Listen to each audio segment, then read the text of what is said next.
Montana Territory, 1885. The last rays of summer sun cast long shadows across Whispering Creek as Preston Galloway tightened the cinch on his saddle. The young cowboy adjusted his worn Stetson, squinting toward the distant mountains that stood like sentinels against the vast Montana sky. At 25, Preston had already learned what most men twice his age knew in these parts. The frontier demanded everything and promised nothing in return. "Love is a luxury for settled folk back east," he muttered to his horse, Domino, a belief that had served him well through 5 years of cattle drives, harsh winters, and the constant solitude of ranch life. Out here a man needs nothing but his horse, his gun, and enough sense to stay alive. His lean, muscular frame bore the evidence of countless days in the saddle, though his face remained youthful beneath the light stubble and sun-bronzed skin. Handsome by any measure, with clear blue eyes that reflected both kindness and caution, Preston had caught the attention of every eligible woman in 3 counties.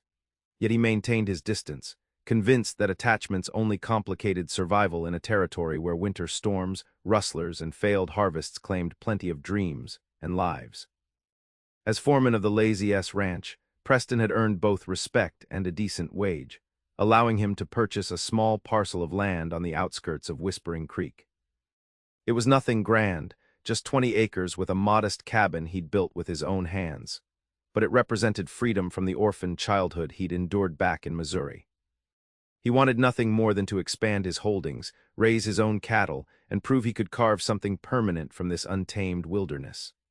"That land over by Eagle Ridge comes up for auction next month," he told Domino, patting the horse's neck as they rode toward town for supplies. "Another year of saving, and we might just have enough."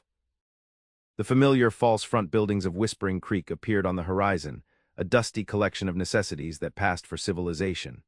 General store, blacksmith, saloon, church, and the recently established telegraph office that connected them tenuously to the wider world. Preston rarely visited except when duty or necessity demanded. Today was different. The Lazy S needed supplies, and Preston had volunteered for town duty to escape the monotonous cattle counts.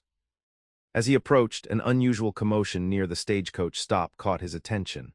A crowd had gathered, voices raised in what sounded like argument rather than welcome. "Go back where you came from," a woman's shrill voice carried across the dusty street. "We don't need your kind here," a man added. Preston frowned, dismounting and securing Domino to the hitching post outside the general store. Town business wasn't his concern, but something about the ugly tone of the voices drew him toward the crowd. That's when he saw her. Standing beside a solitary trunk, clutching a small valise to her chest like armor, was a young woman with honey-blonde hair partially contained beneath a modest blue bonnet. Her dress, though quality fabric, was simple and practical, dark blue with white piping, clearly chosen for travel rather than impression. But it was her eyes that arrested Preston's attention. Deep amber, filled with a storm of emotions, fear, determination, and something that looked remarkably like defiance despite the tears threatening to spill. She couldn't have been more than 22, her delicate features set in a stubborn expression as she faced down the town's hostility alone. "I have every right to be here," she stated, her voice surprisingly steady. "My uncle's letter promised employment and lodging at the schoolhouse." "Your uncle," spat Mrs. Holcomb, the butcher's wife, "had no business making promises after what your father did." "I had nothing to do with my father's actions," the young woman insisted, though her voice wavered slightly. Preston found himself moving forward before conscious thought caught up with him, his boots stirring dust as he approached the edge of the crowd. He recognized most of the faces, townsfolk he'd known for years, but their expressions were transformed by a collective anger he didn't understand. "What's happening here?" he asked, his voice carrying the natural authority earned from years of directing cowhands through dangerous drives. Heads turned and the crowd parted slightly to admit him to their circle. Sheriff Miller acknowledged him with a nod.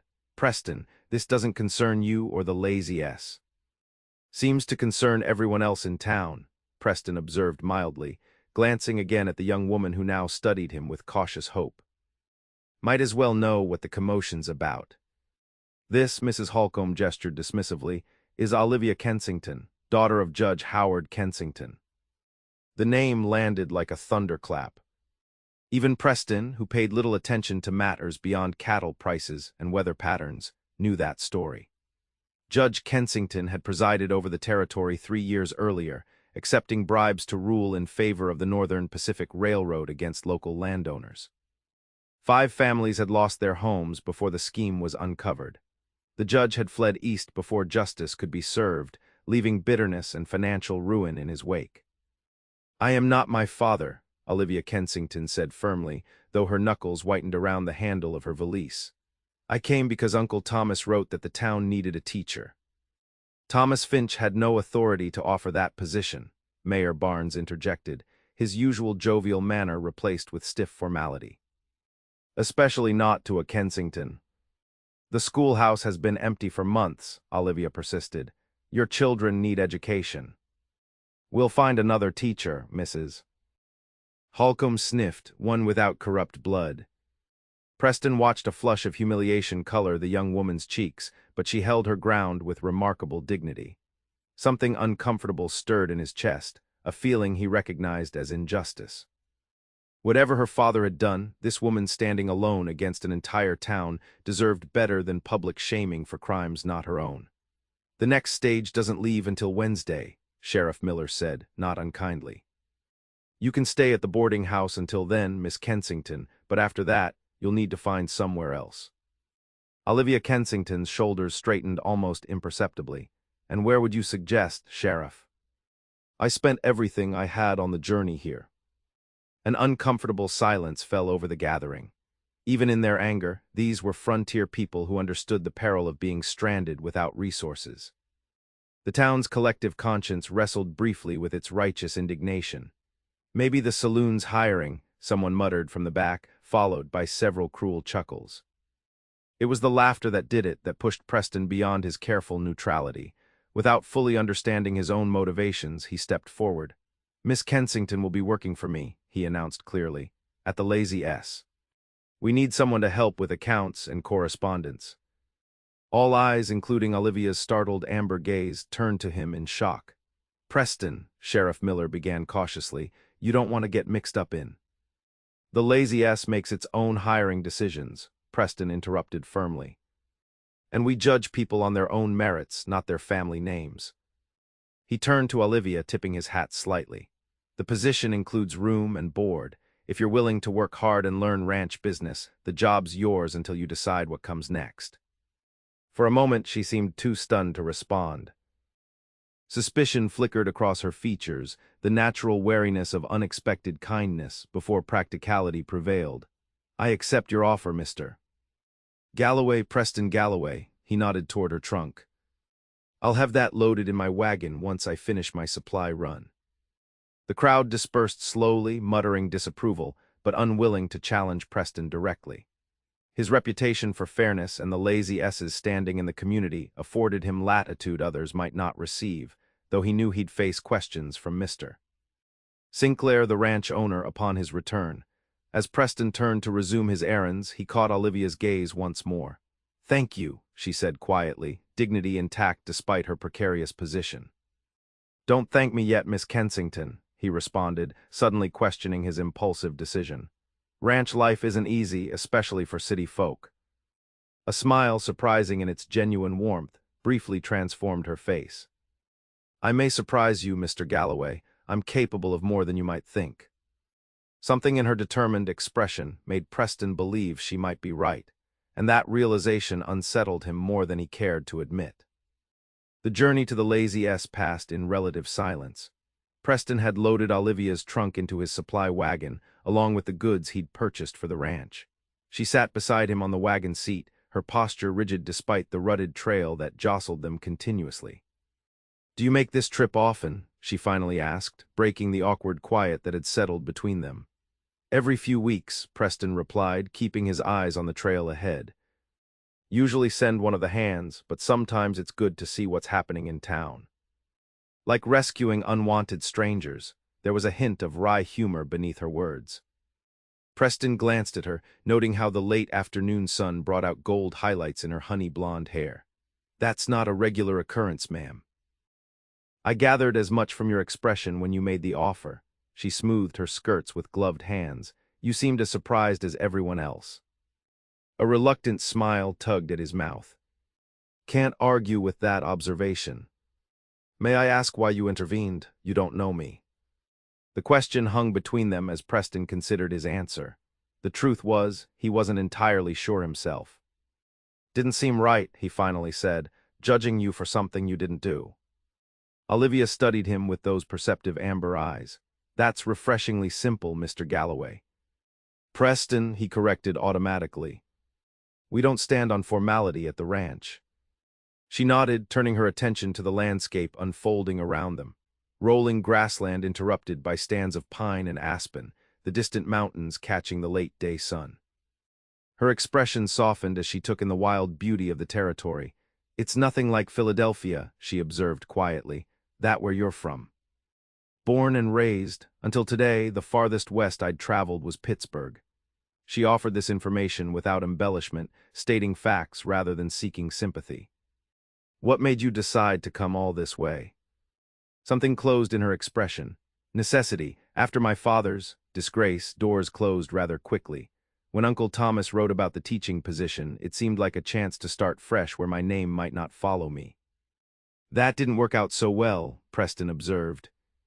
Clearly, she agreed dryly, then hesitated. I should tell you that I have no experience with ranch accounting. I can read and write, and my mathematics is solid, but... Truth is, Preston interrupted, feeling a flush of embarrassment, we don't actually need help with accounts. Her eyebrows rose. So you offered me a non-existent position out of pity. Not pity, he corrected quickly. But yes, I invented the job. We'll find something useful for you to do, though. Ranch always needs extra hands.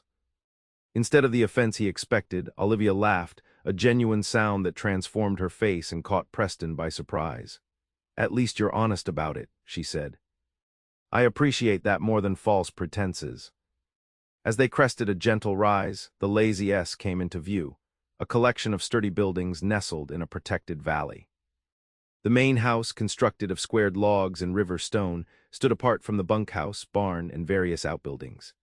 Cattle dotted the surrounding grasslands, and horses grazed in a fenced pasture near the barn.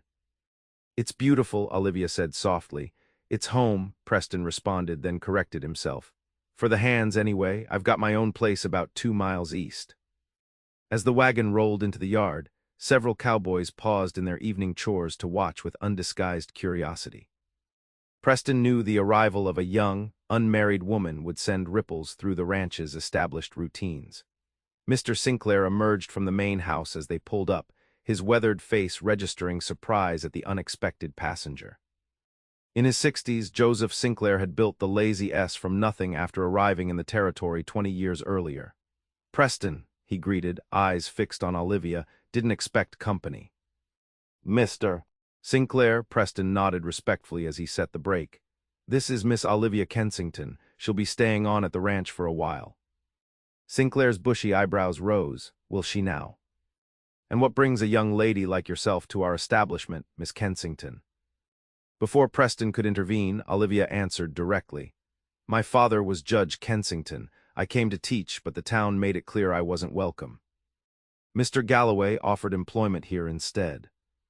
The older man's expression hardened at the mention of the judge's name, and Preston tensed, preparing for another rejection. Instead, after a long moment of consideration, Sinclair nodded slowly. Honest right from the start, I can respect that. He turned to Preston. What job did you have in mind? Preston hesitated, thought she might help Mrs. Hargrove with the house and meals, maybe assist with correspondence. Mrs. Hargrove, the ranch cook and housekeeper, was approaching her 70th year, and had recently complained about the difficulty of maintaining the main house alongside feeding 15 hungry cowboys 3 times daily. Sinclair considered this, his shrewd gaze assessing Olivia. Can you cook, girl? Yes, sir, not ranch quantities perhaps, but I learn quickly. And so, mend. Those as well. Read and write, I assume, being meant for teaching. Of course. Sinclair nodded, decision made. You'll help Mrs. Hargrove then. She's been needing an extra pair of hands. Room in the main house, meals provided $5 a month. The salary was modest but fair for room and board. Olivia extended her hand with surprising directness. Thank you, Mr. Sinclair. I won't disappoint you. The old rancher seemed momentarily taken aback by her forthright manner, but shook her hand with a hint of approval. "We'll see about that. Mrs. Hargrove will show you where to settle in." As if summoned by her name, the housekeeper appeared at the door, wiping flour-covered hands on her apron. Her reaction to Olivia's presence was one of undisguised relief. "Thank the Lord," she exclaimed. "A civilized woman under 60. Come in, dear, you look half-starved and thoroughly exhausted." With a nod of thanks to Preston and Mr. Sinclair, Olivia followed the older woman inside, her straight back and measured steps revealing nothing of the emotional turmoil she must have experienced throughout the day. Sinclair turned to Preston once they were alone. "Judge Kensington's daughter, that's going to cause talk."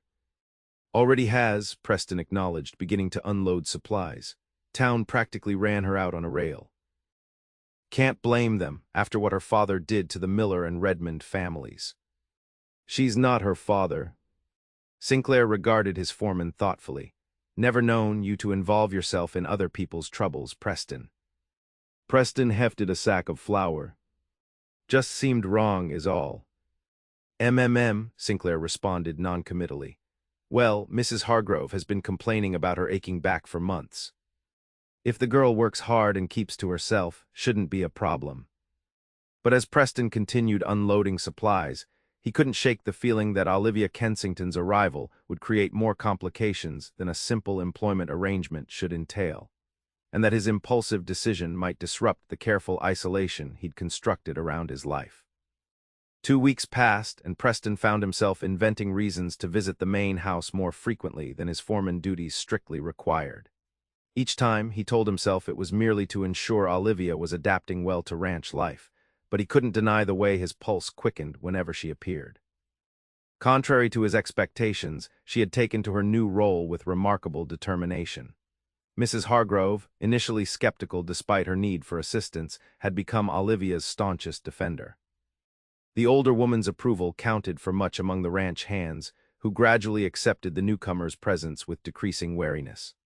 On this particular afternoon, Preston entered the main house to discuss the upcoming cattle drive with Mr. Sinclair. The scent of fresh-baked bread filled the air, and he followed it to the kitchen where he found Olivia alone, her sleeves rolled up as she kneaded dough with focused intensity. Her honey-blonde hair was secured in a practical braid, though several strands had escaped to frame her face. A smudge of flour decorated one cheek, and her amber eyes were narrowed in concentration.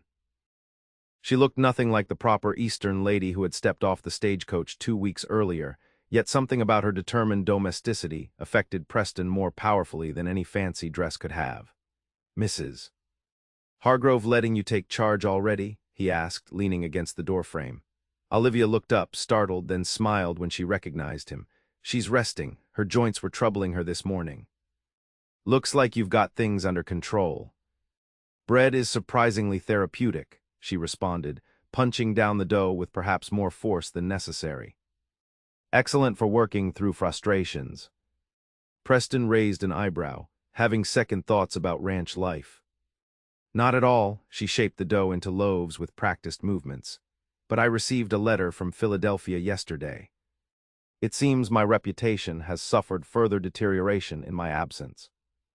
She spoke matter-of-factly, but Preston detected the hurt beneath her composed exterior. "Friends abandoning you." "Former friends," she corrected, sliding the loaves into the oven. "Apparently, fleeing to the savage wilderness has confirmed their worst suspicions about my character." The injustice of this assessment bothered Preston more than it should have. "Their loss," he said simply. Olivia looked up at him, genuine gratitude warming her expression. "Thank you for that and for everything else. You've been kind when you had no reason to be." Something about her directness always caught him off guard. Most women he'd known engaged in careful social dances, dropping hints and veiling meanings. Olivia's straightforward manner was as refreshing as it was disconcerting. "Just did what anyone would," he demurred. "We both know that's not true." She wiped her hands on her apron. "No one else stepped forward." The simple truth of her statement hung between them, creating a moment of connection that Preston found both appealing and alarming. He cleared his throat, Mr. Sinclair around. In his study, she tilted her head slightly, studying him. You know, for someone who performed such a gallant rescue, you seem remarkably determined to avoid taking credit for it. Wasn't gallant. Just practical. A smile played at the corners of her mouth. If you say so, Mr. Galloway. Preston, he reminded her automatically. Preston, she echoed, and something about the way his name sounded in her voice made his chest tighten unexpectedly. Before he could respond, Mrs. Hargrove bustled into the kitchen, breaking the moment. Those loaves in already? Good girl. Now we need to start on the pies if we're going to feed this army of hungry men, she nodded to Preston. Mr. Sinclair's waiting for you, I expect. Taking the opportunity to escape the unfamiliar feelings stirring within him, Preston retreated to the rancher's study, though Olivia's words followed him. Perhaps she was right, perhaps there had been something more than practicality driving his decision that day. Whatever it was, it unsettled the careful boundaries he'd established in his life. That night, riding back to his cabin under a canopy of stars, Preston found himself thinking about how Olivia's eyes crinkled when she smiled, and how capable her flour-covered hands had looked shaping bread dough. The thoughts were dangerous, undermining his long-held belief that emotional attachments were luxuries he couldn't afford in the unforgiving West. Getting soft in the head, he muttered to Domino as they approached his darkened cabin. The horse nickered softly, as if in agreement. The autumn cattle drive created a natural distance between Preston and the disquieting feelings Olivia stirred in him. 2 weeks on the trail with the men and livestock provided a welcome return to the familiar routines of cowboy life. Hard physical work from dawn until dusk, simple meals around the campfire, and the straightforward camaraderie of men who understood that survival depended on competence rather than conversation.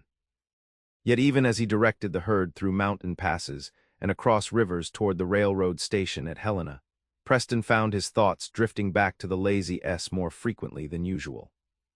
He told himself he was simply concerned about the ranch operations in his absence, but the mental image that appeared unbidden was invariably of Olivia, flower on her cheek, amber eyes bright with challenge. When the cattle drive finally concluded successfully and the weary cowboys began the journey home, Preston found himself pushing a faster pace than strictly necessary.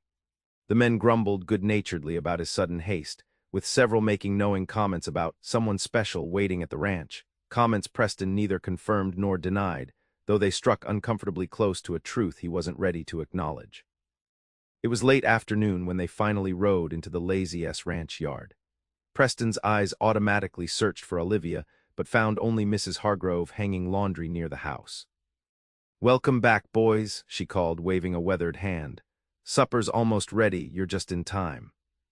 Preston dismounted, handing Domino's reins to one of the younger hands. "Everything all right here while we were gone?" "Right as rain," Mrs. Hargrove assured him. "Mr. Sinclair's in town today, but he'll be pleased with the cattle prices, I expect." Preston nodded, still glancing toward the main house. Mrs. Hargrove followed his gaze and smiled knowingly. "She's down by the creek if you're looking for Miss Olivia," said she needed to gather some late berries for preserving. Ignoring the older woman's knowing expression, Preston nodded casually. "Might check in before cleaning up, make sure everything's in order." Mrs. Hargrove's expression suggested she wasn't fooled. "Course you should, path's clearest behind the chicken coop." Preston followed her directions, telling himself it was merely professional courtesy to inform everyone of the drive's success. The afternoon sun filtered through the cottonwoods and aspens lining the creek, their leaves turned brilliant gold and crimson with the advancing season. The burble of water over stones guided him until he spotted Olivia kneeling by the creek bank, a half-filled basket beside her. She wore a simple dress of faded blue calico, her honey-blonde hair tied back with a ribbon that had come partially loose, allowing several strands to fall around her face. Something about seeing her there, completely at ease in the landscape that had initially seemed so foreign to her, caught at Preston's heart unexpectedly. A twig snapped beneath his boot, alerting her to his presence. She turned quickly, then broke into a genuine smile that transformed her entire face. "You're back," she stood, brushing leaves from her skirt. "Was the drive successful?" "Better than expected," Preston confirmed, suddenly aware of his trail-worn appearance. 2 weeks without a proper bath or shave had left him dusty and disheveled. "Got a good price for the herd." Olivia studied him with those perceptive eyes. You look exhausted. Comes with the territory, he shrugged. What about here? Everything goes smoothly. Mostly, we had some excitement with a mountain lion getting into the chicken coop, but Mr. Sinclair handled it. She picked up her basket. I've been learning to preserve food for winter, Mrs. Hargrove says these will be the last berries of the season. The domesticity of this image, Olivia gathering berries for winter preserves, struck Preston with unexpected force. She had adapted to ranch life with a grace and determination that impressed him more than he cared to admit. Suits you, he said without thinking, her eyebrows rose slightly. What does? This, he gestured vaguely to encompass her, the creek, the mountains beyond. The West wouldn't have expected an Eastern lady to take to it so well. A complexity of emotions crossed her face. Perhaps I was never quite as suited to Eastern society as everyone assumed. She paused, studying him. Besides, when your choices are limited, you adapt or perish. I've chosen to adapt. Her frankness, as always, caught him off guard. Most people hid their vulnerabilities. Olivia acknowledged hers openly while refusing to be defined by them. Seems like you've done more than just adapt, Preston observed. Mrs. Hargrove says she doesn't know how the ranch managed without you. High praise from a formidable woman. Olivia smiled, then asked with seemingly casual interest, will you be staying at your cabin tonight or remaining at the bunkhouse with the men? The question surprised him. My cabin, why? She hesitated, an unusual show of uncertainty. I wondered if I might ask a favor. I've been teaching myself to ride. Mr. Sinclair approved my using the old mare, Daisy, but I'm still not confident about the terrain. Would you be willing to show me some of the safer trails sometime, when your duties allow, of course? The request was perfectly reasonable, yet Preston found himself searching for hidden meanings. Sure. Tomorrow afternoon, maybe, if the weather holds. Her smile brightened. Thank you, I'd appreciate that. They walked back toward the ranch together, Olivia asking questions about the cattle drive that demonstrated a genuine interest in ranch operations. Preston found himself explaining details he'd never bothered sharing with anyone else. How he judged river crossings, why certain routes were safer than others, how he kept track of strays in difficult terrain. As they approached the main house, several cowboys lounging near the bunkhouse observed their arrival with poorly concealed interest. Preston knew rumors would circulate, but found he cared less about that prospect than he would have expected. I should help Mrs. Hargrove with supper, Olivia said as they reached the yard. The men must be hungry after the long journey. Starving, Preston agreed. Nothing like trail cooking to make a man appreciate a real meal. She smiled again, that direct, unguarded expression that affected him so strangely. Welcome home, Preston. As she disappeared into the main house, Preston stood motionless for a moment, struck by the realization that for the first time in years, someone's welcome had made the lazy feel truly like home. The promised riding lesson the following afternoon marked a turning point. Under Preston's patient guidance, Olivia's confidence with Daisy grew steadily as they explored the gentler terrain surrounding the ranch. What began as a single outing became a regular occurrence. Whenever Preston's duties allowed and weather permitted, they would ride together in the late afternoons. These excursions revealed dimensions to Olivia that continued to surprise Preston. Her determination to master horsemanship despite several minor falls, her genuine wonder at the beauty of the mountains, her intelligent questions about ranch operations and the natural world around them. Her unexpected humor that emerged when she felt comfortable, all combined to create a portrait of a woman far more complex than the Eastern lady who had stepped off the stagecoach.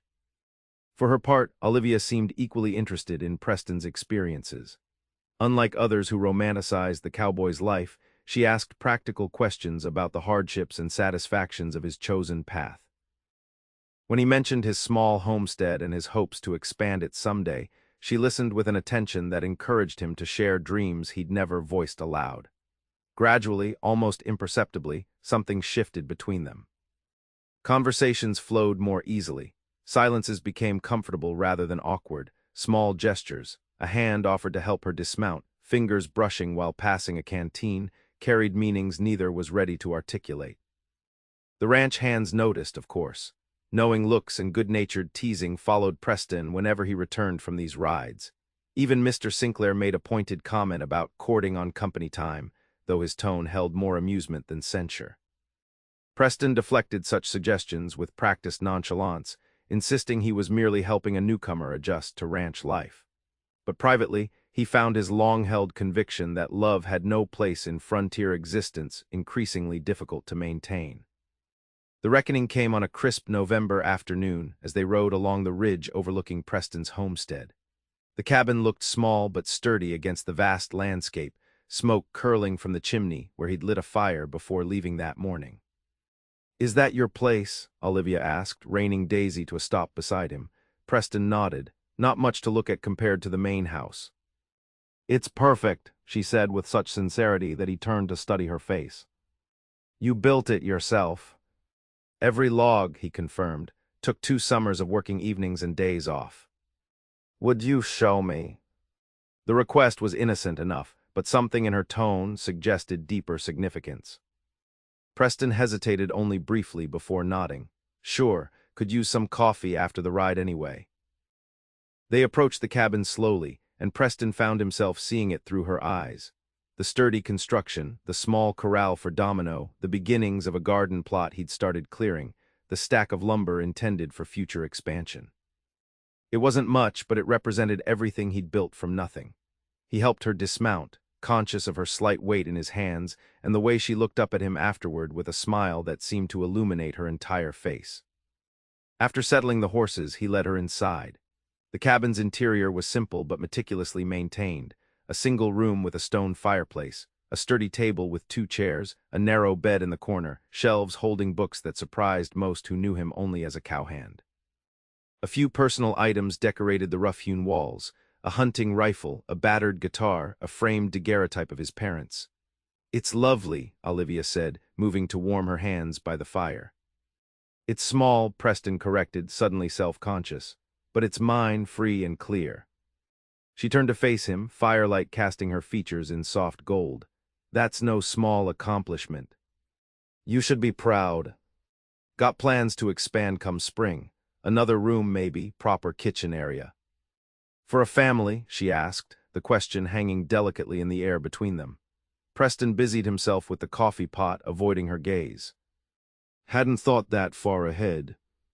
"I think you have," Olivia said quietly. "I think you've thought about it quite a lot." Her perceptiveness was uncanny and unsettling.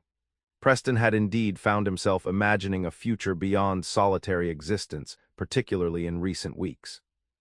But acknowledging such thoughts meant confronting the vulnerability they created. "Not much point in planning for things that might never happen," he said finally, setting the coffee to boil. Olivia moved closer, close enough that he could detect the faint scent of lavender that somehow clung to her despite ranch work. "What are you afraid of, Preston?" The directness of her question startled him into meeting her gaze. Her amber eyes held no judgment, only genuine curiosity.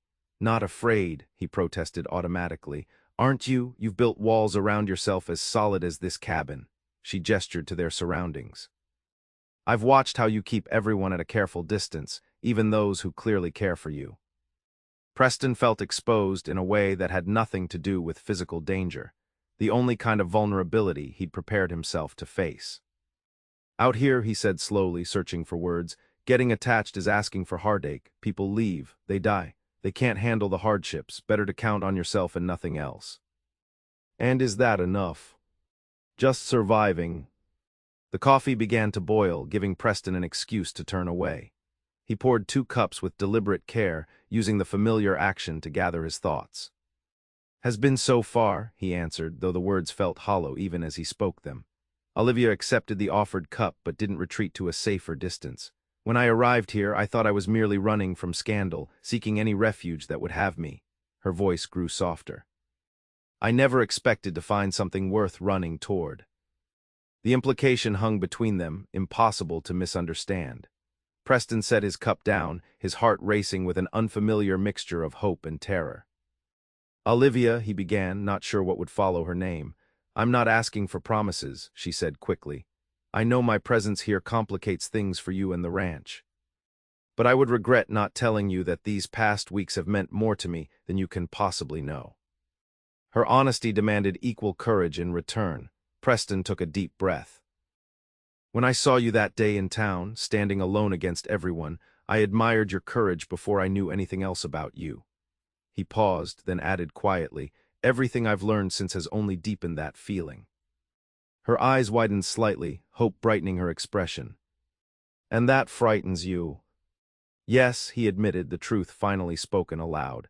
"Caring about someone means having something to lose. The frontier takes enough without invitation." Olivia set her cup beside his, and with characteristic directness, placed her hand gently against his cheek. The simple touch sent warmth spreading through his entire body. "Perhaps caring for someone also means having something worth fighting for," she suggested softly. "Something that makes the hardships meaningful rather than merely endurable." Preston covered her hand with his own, turning slightly to press his lips against her palm in a gesture of surprising intimacy. "You make a convincing argument, Miss Kensington." Her smile was radiant. "I was meant to be a teacher, after all." The kiss that followed seemed inevitable, as natural as sunrise over the mountains. Preston pulled her gently toward him, one hand cradling her face while the other rested lightly at her waist. Her lips met his with a sweetness that belied the passion beneath, her hands sliding up to his shoulders as she responded with surprising ardor. When they finally separated, both slightly breathless, Preston rested his forehead against hers. "This changes things," he murmured. "I certainly hope so," Olivia replied with characteristic frankness that drew a laugh from him. The afternoon light was fading, reminding them of practical realities. "We should head back before dark," Preston said reluctantly. "People will talk if we're gone too long." "People already talk," Olivia pointed out, though she stepped back and straightened her hair. "But you're right." As they rode back toward the main ranch, a comfortable silence settled between them. Preston found himself viewing the familiar landscape with new eyes, not as a harsh wilderness to be endured alone, but as the setting for a future he'd never allowed himself to imagine. But as the main house came into view, Preston spotted an unexpected wagon in the yard, one he recognized as belonging to Sheriff Miller. The sight triggered an immediate sense of foreboding. "Stay here a moment," he told Olivia, urging Domino forward while she waited with Daisy at a distance. As he approached, the sheriff emerged from the house with Mr. Sinclair. Both men's expressions confirmed something was wrong. "Preston," Sheriff Miller nodded grimly, "got some news you need to hear." "What's happened?" The sheriff glanced toward Olivia, then back to Preston.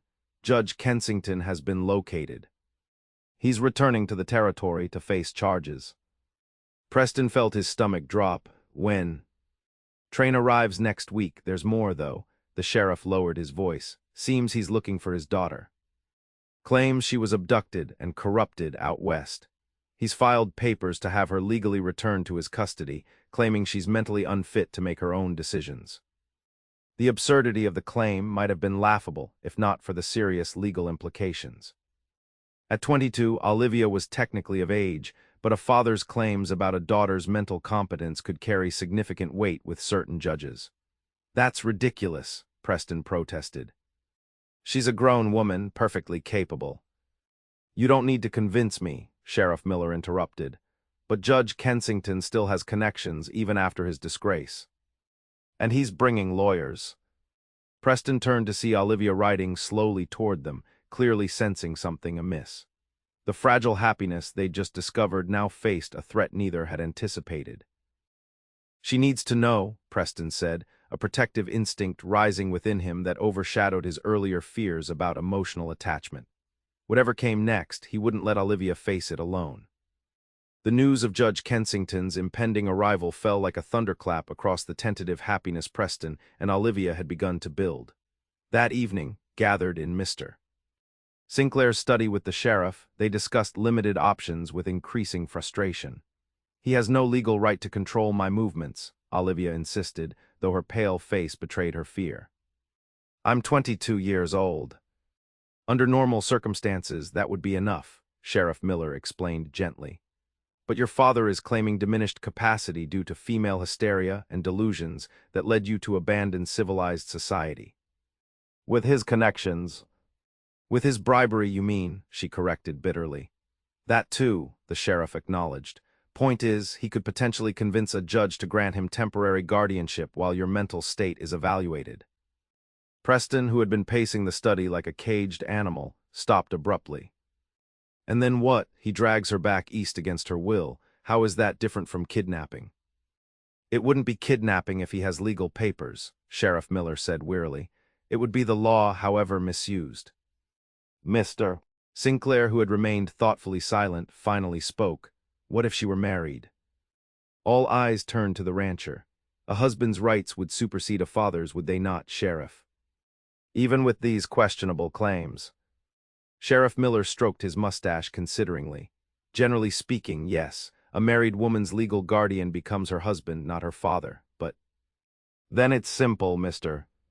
Sinclair continued, looking directly at Preston. You marry the girl before her father arrives. The suggestion landed with seismic impact. Preston froze, unable to formulate a response as he looked from Mr.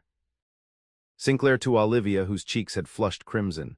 That's, Preston began, then stopped, uncertain how to continue. Practical, Mr. Sinclair finished for him. Don't pretend the idea hasn't crossed your mind, boy. The whole ranch has watched you two circling each other for weeks. This isn't how, Preston tried again, acutely aware of Olivia's silence. Sheriff Miller interrupted pragmatically. It would work legally, assuming the marriage was legitimate and consummated before the judge arrives with his papers. Olivia finally found her voice. Excuse me, she said with quiet dignity, rising from her chair.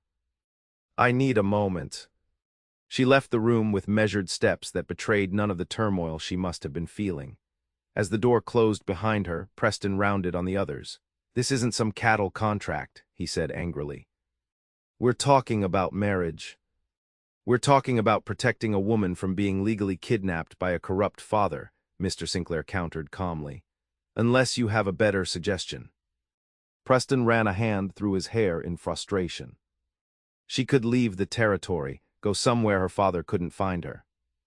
With what money? The sheriff asked practically. And to what end? A lifetime of running, always looking over her shoulder. The truth of this assessment only increased Preston's agitation. He wanted to protect Olivia, but a forced marriage under duress felt wrong in ways he couldn't articulate, especially after the genuine connection they had begun to explore only hours earlier. Talk to her, Mr. Sinclair advised more gently. This should be her decision as much as yours. Preston nodded stiffly and went in search of Olivia. He found her on the front porch, her arms wrapped around herself against the evening chill as she gazed at the stars emerging in the darkening sky. I'm sorry, he said as he joined her. That wasn't how I imagined this conversation happening. A smile ghosted across her lips. You've imagined it, then. The question caught him off guard. I may have thought about it, not like this, though. She turned to face him, her expression a complex mixture of emotions. I won't be the cause of forcing you into a marriage of convenience, Preston. I'd rather take my chances with my father. It wouldn't be just convenience, he said quietly. You know that. Her eyes searched his face. Do I? This afternoon was beautiful, but marriage is something else entirely. Preston moved closer, taking her hands in his. Olivia, what happened this afternoon wasn't sudden for me. It was just finally admitting what I've felt since. Since I don't even know when. And what is that? She asked, her voice barely above a whisper. The moment demanded honesty he'd never offered another living soul. That you make me want things I never thought I could have. That when I think about my future now, I can't imagine it without you in it. Tears glistened in her amber eyes. That sounds remarkably like a proposal. Maybe it is, Preston admitted, surprising himself with the certainty he suddenly felt. Not because of your father or legal necessities, but because I'm tired of pretending I don't care when I do. Deeply. Olivia squeezed his hands. I care too, more than I thought possible after everything that happened. She hesitated. But I need to know this is real, that you're not just trying to rescue me again. Preston considered her words carefully. The first time I rescued you, it was impulse. This time I'd be rescuing myself too, from loneliness. From the fear that's kept me from reaching for happiness. He released her hands only to gently frame her face, his thumbs brushing away the tears that had begun to fall. I'm not offering marriage to save you from your father, Olivia. I'm offering because I want to build something with you that matters more than all my fears about what might go wrong." Her smile broke through her tears like sunshine through rain. "Then yes," she whispered. "Yes, I will marry you, Preston Galloway, because I want to build that something too." Their kiss sealed a promise made not from desperation, but from a deeper truth they had both been discovering. That sometimes the greatest courage isn't facing danger alone, but choosing to face life together. The wedding took place 3 days later at the small church in Whispering Creek, with Mr. Sinclair standing as witness alongside Mrs. Hargrove, who wept openly throughout the brief ceremony. Word had spread quickly about Judge Kensington's impending arrival and his claims against his daughter, transforming town opinion dramatically. The same community that had initially rejected Olivia now rallied protectively around her, united against the corrupt judge who had once caused so much suffering. Reverend Thomas performed the service with genuine warmth, having come to know Olivia through her regular attendance at Sunday services since arriving in Whispering Creek. Preston, wearing his best shirt and a borrowed tie that threatened to strangle him, found himself surprisingly steady as he spoke his vows. The certainty that had come to him on the porch that night had only strengthened in the days since. Olivia wore a simple dress of pale blue that Mrs. Hargrove had helped her alter from one of her Philadelphia gowns. With flowers in her honey-blonde hair and happiness illuminating her face, she had never looked more beautiful to Preston. "I now pronounce you man and wife," Reverend Thomas declared with evident satisfaction. "You may kiss your bride." Preston did so with a tenderness that belied the legal urgency behind their union, his hand gentle against Olivia's cheek as their lips met briefly. The small congregation, consisting mainly of ranch hands and those townspeople who had overcome their initial prejudice, broke into spontaneous applause. The celebration afterward at the Lazy S was modest but joyful. Mrs. Hargrove outdid herself preparing a wedding feast, and someone produced a fiddle for dancing in the yard as evening approached. Preston, who rarely danced, made an exception for his bride, holding her perhaps closer than strict propriety allowed as they moved to the music under a sky painted with sunset colors. "Happy?" he asked softly, his lips close to her ear. Olivia's answering smile was radiant, more than I ever imagined possible 6 weeks ago. As darkness fell and the celebration continued around them, Preston led Olivia toward the waiting wagon that would take them to his cabin, their cabin now. Mr. Sinclair had insisted they take a proper wedding night and following day to themselves before returning to face whatever came with Judge Kensington's arrival. They rode in companionable silence through the starlit night, Olivia nestled against Preston's side beneath a warm blanket. When the cabin came into view, lantern light glowing welcomingly from the windows, Preston felt a surge of pride mingled with nervousness. "Someone's been here," Olivia observed, noting the light. "Mrs. Hargrove, probably. Said she'd make sure everything was ready." Indeed, upon entering they discovered the housekeeper had transformed the modest space. Fresh bedding adorned the narrow bed, now boasting a colorful quilt Olivia recognized as one of Mrs. Hargrove's prized possessions. Wildflowers arranged in a mason jar sat on the table alongside a basket containing bread, cheese, and a bottle of wine that could only have come from Mr. Sinclair's private supply. "She didn't need to go to such trouble," Olivia said softly, touched by the thoughtfulness. "She thinks the world of you," Preston replied, hanging his hat on the wall peg. "They all do." A moment of awkward silence fell between them as the reality of their situation became suddenly immediate. For all the genuine feelings they shared, their relationship had progressed from friendship to marriage with dizzying speed, driven by external necessity as much as personal choice. Olivia moved to warm herself by the fire, removing her shawl and placing it carefully over a chair. "It's strange," she said, breaking the silence. "I've imagined being married since I was a girl, but never quite like this." Preston approached slowly, giving her space while making his presence felt. "Having regrets?" "No," she answered immediately, turning to face him, "but I am a little afraid." Her honesty, as always, inspired his own. "So am I," he admitted.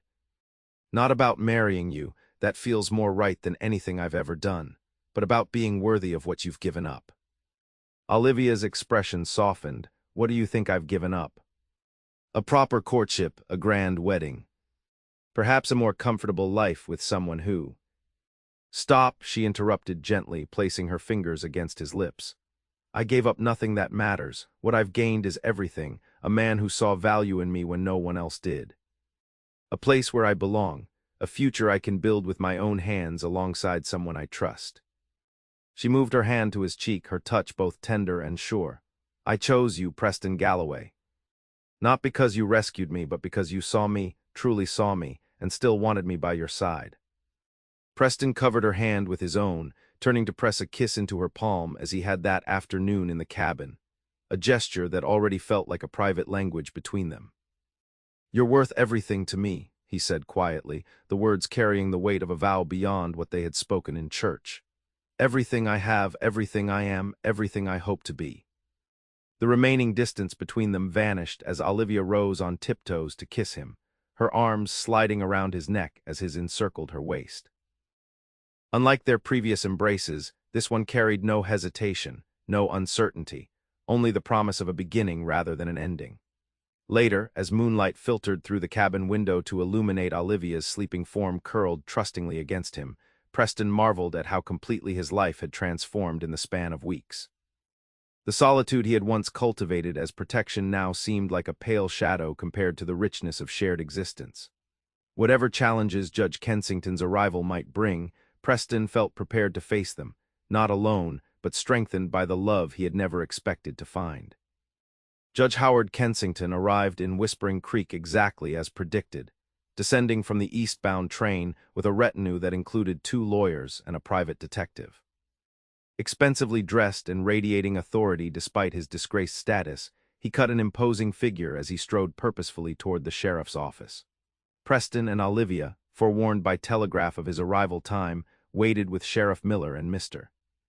Sinclair. Olivia sat rigidly in her chair, her face composed though her white-knuckled grip on Preston's hand revealed her tension. For his part, Preston felt a protective anger building with each passing minute, tempered only by the need to remain calm for his wife's sake. The door swung open without a preliminary knock, and Judge Kensington stood framed in the entrance, his cold gaze sweeping the room before settling on his daughter. "Olivia," he said, his voice carrying the polished tones of Eastern education overlaid with paternal disapproval. "I see you've fallen in with quite the rural assembly." "Father," she acknowledged, her voice steady despite her evident tension. "Allow me to introduce my husband, Preston Galloway." The word husband hit Judge Kensington like a physical blow, momentarily disrupting his composed facade. "Husband," he turned to the lawyers hovering behind him. "Was there any record of this?" One of the lawyers shook his head nervously. "No, sir, our investigations showed no marriage license." "Filed 3 days ago," Sheriff Miller interjected, pushing the relevant document across his desk. "Perfectly legal and binding. Ceremony performed by Reverend Thomas with multiple witnesses." The judge snatched the paper, examining it with growing fury. "This is an obvious fraud, a transparent attempt to circumvent my rightful guardianship." "No fraud, Judge, Mr. Sinclair stated calmly. "Just 2 young people who decided to build a life together, as is their legal right." Judge Kensington's face flushed with anger. "My daughter has been manipulated by frontier opportunists taking advantage of her vulnerable mental state. This so-called marriage is clearly consummated," Sheriff Miller interrupted bluntly, causing Olivia to blush despite her determination to remain composed, "and witnessed by the entire community at their celebration. No court in the territory would invalidate it." The judge turned his attention to Preston, eyes narrowing assessingly. "And what was your price, Mr. Galloway? What did they pay you to compromise my daughter? Land, money? Or was the privilege of her virtue payment enough?" Preston rose slowly from his chair, every muscle tense with the effort of restraining himself from physical response. "Sir," he said with dangerous quietness, "you are speaking about my wife. I suggest you consider your next words very carefully." "Preston," Olivia touched his arm gently, then stood beside him, her shoulder brushing his in a gesture of solidarity. "Father, I understand this comes as a shock to you. But I am no longer a child to be commanded. I'm a married woman who has found happiness and purpose here." "Happiness," Judge Kensington scoffed, "in this primitive backwater with this cowhand? You were raised for better things, Olivia." Education, society, culture. I was raised to be decorative and obedient, she corrected with quiet force. Here I am valued for my capabilities, not my pedigree. Here I have built real relationships based on genuine respect, not social obligation. The judge's expression hardened. Your mother would be ashamed to see you reduced to this. The cruel statement struck home, pain flashing across Olivia's face before her composure reasserted itself. Mother taught me to recognize genuine kindness when I encountered it. I believe she would have approved of my choice. For a moment, Judge Kensington seemed at a loss, clearly unprepared for his daughter's steadfast resistance. He turned to his lawyers. Wait outside.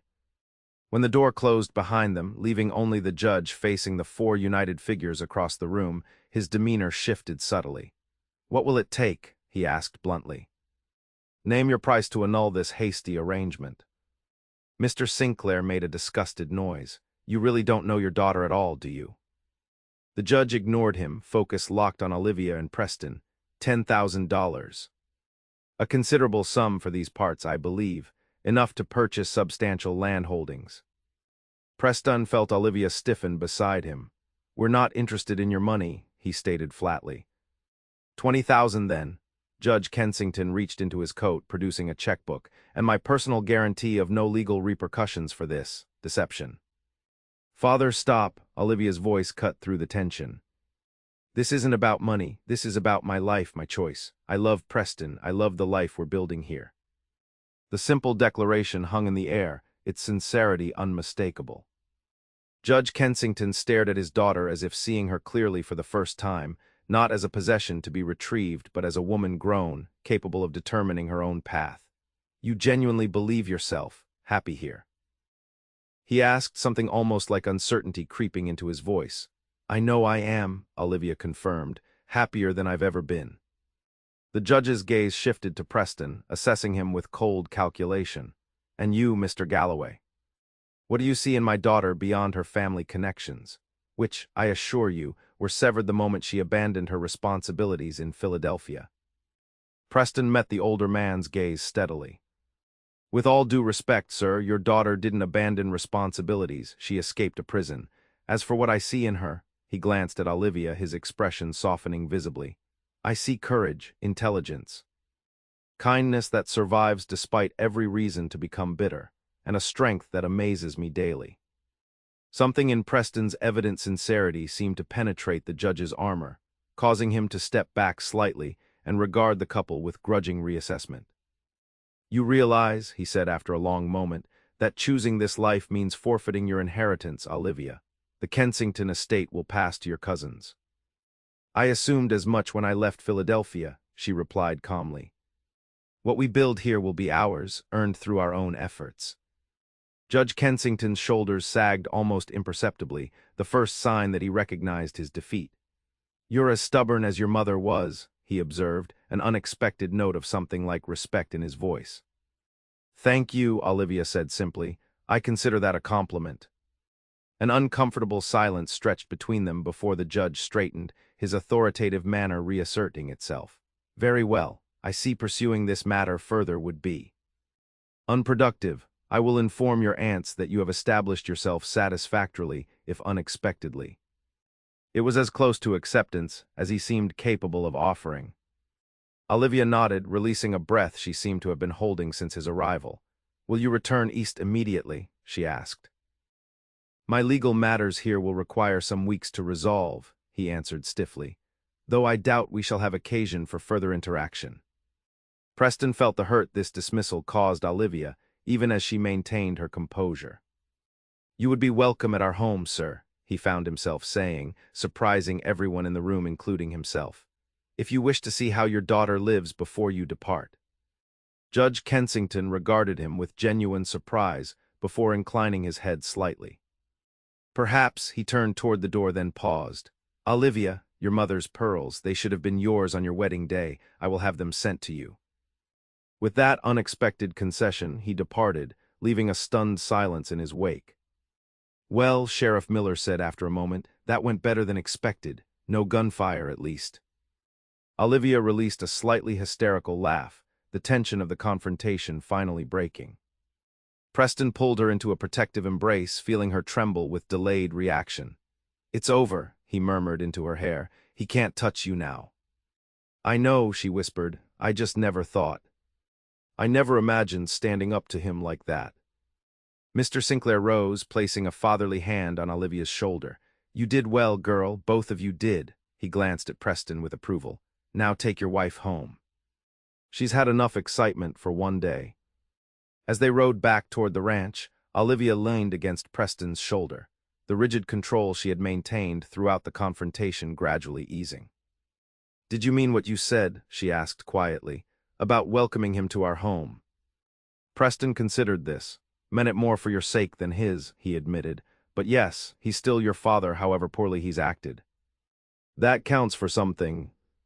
She raised her head to look at him, wonder in her expression. "You continue to surprise me, Preston Galloway." "Plan to keep doing that for about 50 years or so," he replied with a smile, guiding the wagon toward the future they would build together. A future secured not by legal documents or family connections, but by the strength of what they had found in each other. Spring 1886. Preston stood on the porch of the expanded cabin, watching the sun rise over land that had doubled in size since autumn.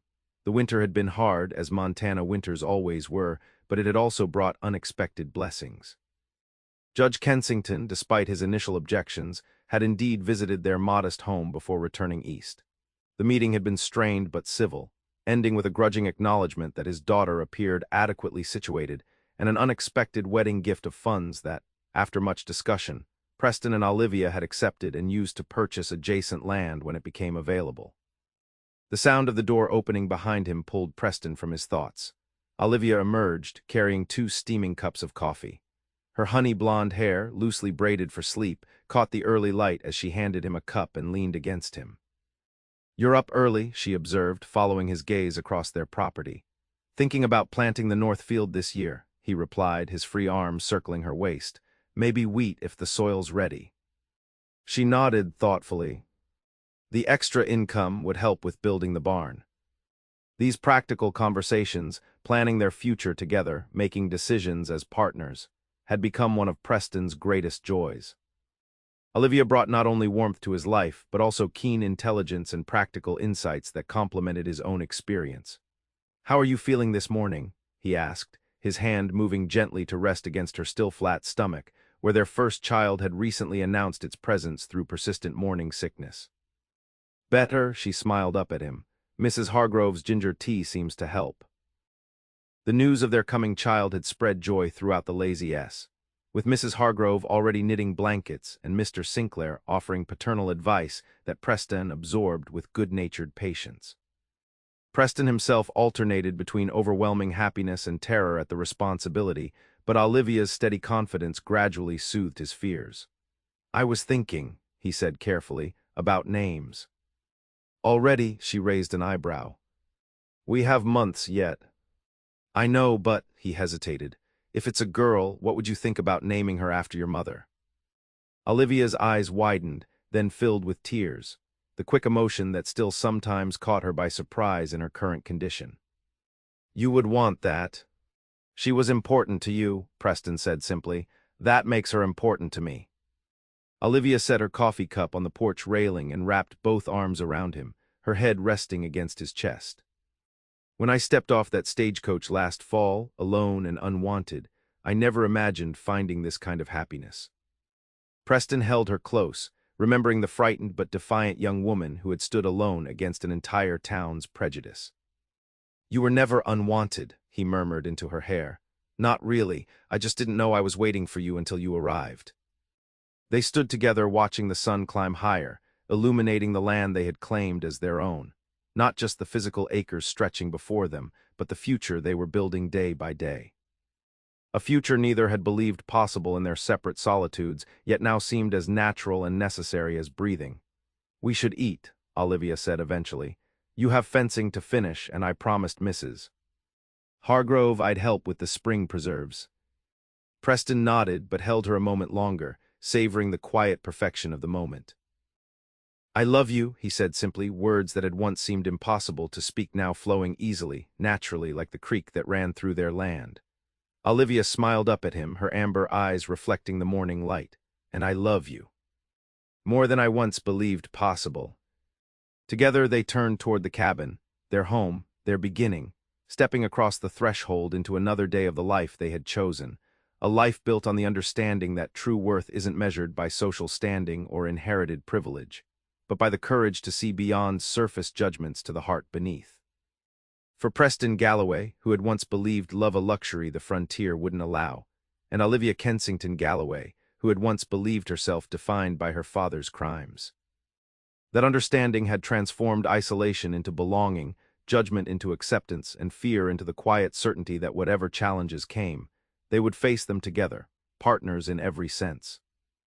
Building something neither could have created alone.